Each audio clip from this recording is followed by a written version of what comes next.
My official title at the City Archives is mnemonic cartographer, but I prefer to call myself a quieter keeper of other people's landscapes. I live in a city where the past has become a commodity, and memory the most fragile currency. Here, using complex and strictly regulated technology, memories can be extracted from the human mind, encased in glowing glass vials, and stored forever. People do this for various reasons: to heal trauma, to pay off debts, or simply to make room for new, unadulterated experiences. And my job is to take these fragments of other people's lives, these frozen moments, and map them. Each vial contains a single memory. When I project it into the projector in my booth, the walls of my small room disappear, and I find myself inside. Inside that first kiss in the rain, the smell of grandma's apple pie, the deafening silence after an argument. My task is not just to survive it. I must become an impartial geographer of other people's souls, documenting all sensory data, smells, sounds, tactile sensations, analyzing the emotional background, capturing key images. I create a detailed map so that any future researcher can study this memory without delving into it entirely, without the risk of drowning in someone else's feelings. My world is silence and order. I find solace in structured, complete stories. I know how every first kiss I've mapped ended, and how every argument turned out. There's no uncertainty or anxiety in someone else's past. It's safe. I live in an old neighborhood, in an apartment above a bookbinding workshop, and my life is as orderly as the index cards in the archives. I consciously avoid creating my own vivid memories. One burn in the past taught me that flame is too dangerous. Better to study other people's fires from a safe distance. Why risk it when I can live hundreds of other people's lives every day without fear of getting burned? I thought I'd walled myself off from the world with an impenetrable wall of other people's lives.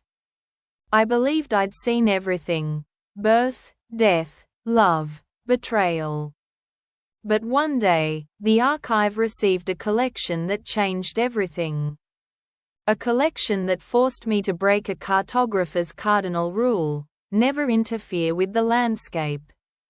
The collection arrived in a standard shipping container marked Total Alienation. Number 734. The donor's name was Elias Thorne. The reason was to pay off a family debt. It was a standard, almost routine procedure.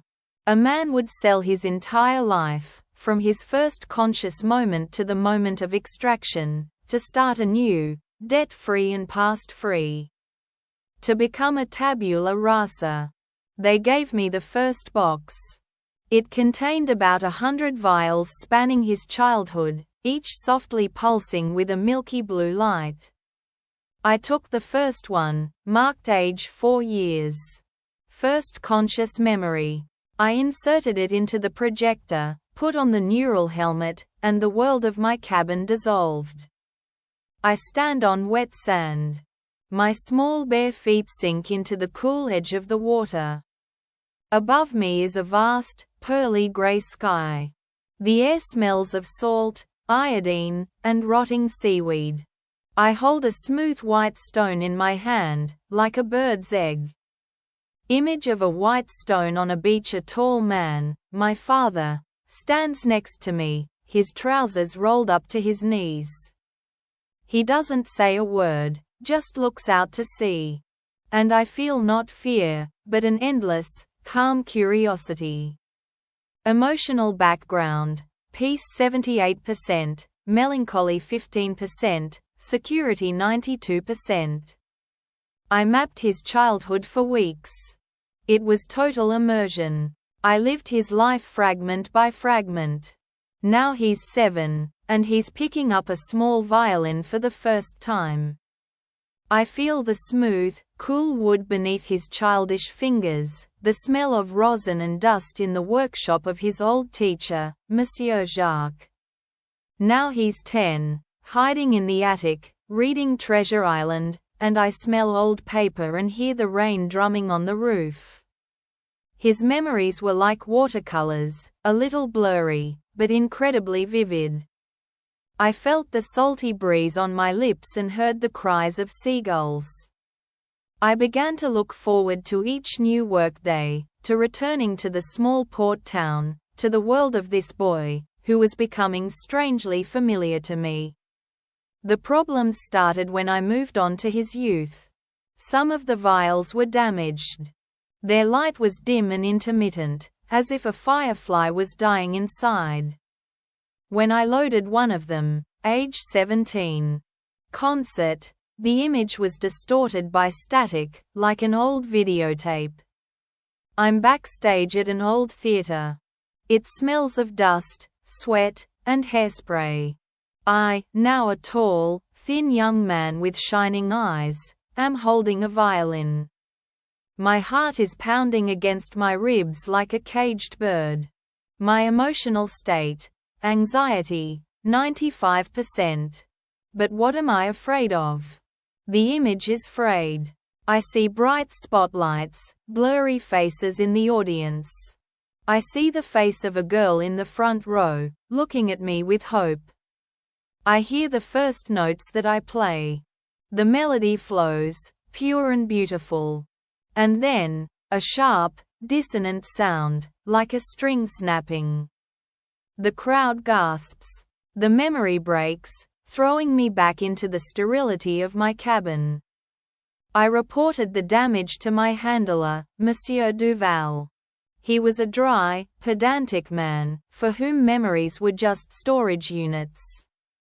Data corruption, he said, without looking up from his papers. This happens during a complete extraction. Just mark the vial as unreadable, and move on, Celeste. We're on schedule. But I couldn't. I was unbearably curious. What happened at that concert? What happened after the string snapped? Violating all protocols, I tried to run diagnostics and recovery. The system returned an error. Fragment blocked by external interference. External interference? That meant someone had deliberately damaged or erased part of the memory after the extraction. But why? I started checking the other vials. And I found more and more of these blind spots. The memory of a furious argument with my father was cut off at its peak. I heard only the scream, "I hate your music." And then silence. The memory of my mother's illness was almost completely erased, leaving only images of faded hospital corridors and the acrid smell of antiseptic. Someone had gone through his life like a censor, erasing the most painful, the most important moments. Moments that shape a person. I became obsessed with Elias Thorne. I wanted to understand who he was and who had so cruelly edited his past. Using my credentials, I found his current address. Another protocol violation that could have gotten me fired. But I had to see him. He lived in a faceless apartment building on the outskirts of town and worked as a loader at the docks. One evening, I waited for him at the entrance. When he appeared, my heart sank. It was him. I recognized him from the photos in the archive. But at the same time, he was a completely different person. The man in his memories was full of life, passion, music. This one was empty. His shoulders were slumped, his gaze dull. He moved like a robot. I approached him. "Elias Thorne?" He looked at me expressionlessly. "Yes. My name is Celeste. We used to know each other. A long time ago." It was a stupid, clumsy lie. He looked at me, and there wasn't a spark of recognition in his eyes. "Forgive me. I don't remember." "Of course, I said. It was a long time ago. In your hometown. You played the violin then. At the word violin, his eyebrow twitched slightly. Just for a moment. I don't play the violin, he said evenly and walked past me. I watched him go. He was a ghost. A man who had been robbed not only of his past, but of his very essence. And I knew I had to find out the truth. Part 2. Conspiracy of Silence Chapter 4. A map with blank spots. I returned to the archives and began digging. At night, when everyone had left, I accessed the central database using old access codes that should have been changed long ago. I discovered that Elias's collection wasn't the only one. There were others, too, with similarly strange blind spots. And they all passed through the hands of one man, Monsieur Duval. Gradually, a terrifying picture began to emerge. Duval ran a secret program. He and several other high-ranking archive employees didn't just store memories. They purged them. They erased all the traumatic, painful moments from the collections, then sold these perfect lives on the black market. Wealthy clients could buy and relive someone else's happy childhood, their first love, their triumph, without risking pain and disappointment. Elias Thorne was their most ambitious project. They didn't just erase a few moments. They excised from his life everything that made him. His disastrous concert that forced him to quit music. His fight with his father that led to his leaving home. His grief over the loss of his mother. They left him with only a beautiful, glossy shell, and everything else, all his pain, all his experience, his whole soul, they sold in pieces. Duval realized I knew something. He began following me. The atmosphere in the archives changed. My colleagues avoided my gaze. My access to the database was limited. One evening, as I was leaving the archives, I was stopped by two men in civilian clothes. They politely but firmly asked me to come with them. I was led to Duval's office. "You're sticking your nose where it doesn't belong, Mademoiselle Celeste," he said icily. "Collection 734 will be sent for complete decommission tomorrow." Decommission. That meant complete, irrevocable destruction. They were going to erase Elias Thorne from history. "And to prevent you from doing anything stupid," he continued, "we'll temporarily confiscate your collection as well. For security reasons." I went cold. My memories. They were going to take my life, just like they did to him. They locked me in an empty interrogation room. I knew the extraction technicians would come for me in the morning. I only had a few hours. I had to escape. And I had to save Elias.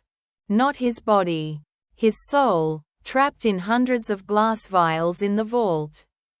I managed to escape through the ventilation shaft, recalling old building plans I'd once mapped. I knew the archive like the back of my hand. I made my way to the central vault. Image of a huge, futuristic archive. It was a huge, cold room, like a crypt. Thousands of shelves with drawers receding into the darkness. I found the shelf number 734. I frantically began grabbing the boxes of vials and putting them in my bag. Suddenly, a voice came from behind me. "What are you doing?" I turned around. It was Elias. "How did you get here?" I whispered. "I don't know." He looked as confused as I was. "I just felt like I had to be here. That you needed help." Instinct. The only thing he had left. At that moment, a siren wailed. We'd been spotted. "Run!" I screamed. We raced through the echoing corridors of the archives. Guards pursued us. Elias, who had seemed so apathetic and broken to me, suddenly transformed. He moved quickly and decisively, pushing back his pursuers, protecting me.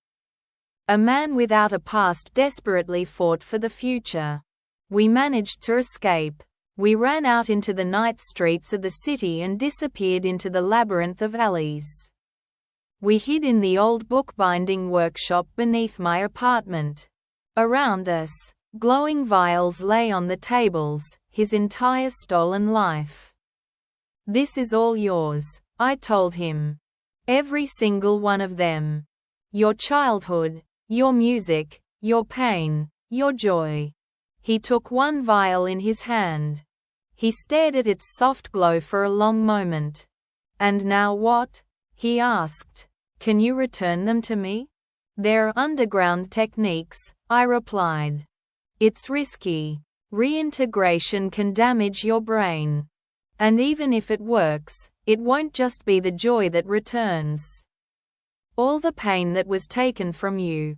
All the burden you once abandoned." He placed the vial on the table. "The boy who played the violin," he said quietly. "The young man who failed the concert. He's dead. He's gone. I'm not him. I'm the one who worked at the port. The one who sensed your need. The one who's standing here now." He looked me in the eyes. "I don't want his past, Celeste. I don't want his pain. I want my own future. With you.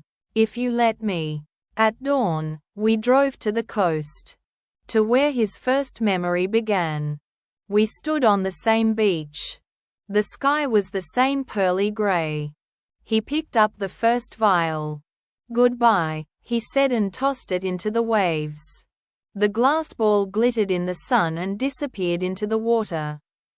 Image of a glass ball in the sea waves, we tossed them one after another. His first day at school. His first love. His failure. His grief. His whole life, his entire story, returning to the sea. When we tossed the last vial, he took my hand. "Now I'm a blank slate," he said. "Let's write something on it together." I returned to the city and anonymously leaked everything I knew about Duval and his program to the press. A huge scandal rocked the archives. I no longer work as a cartographer. Elias and I left. We live in a small house by the sea, in a different city, under different names. He hasn't remembered how to play the violin. But he learned to make boats. He works with wood, and his hands smell of something real again, resin and sea breeze. And me? I no longer peer into someone else's past. I create my own. Yesterday, we walked along the beach all day.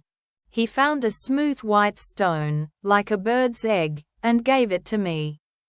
I hold it in my hand, and this memory, warm, salty, real, belongs only to me.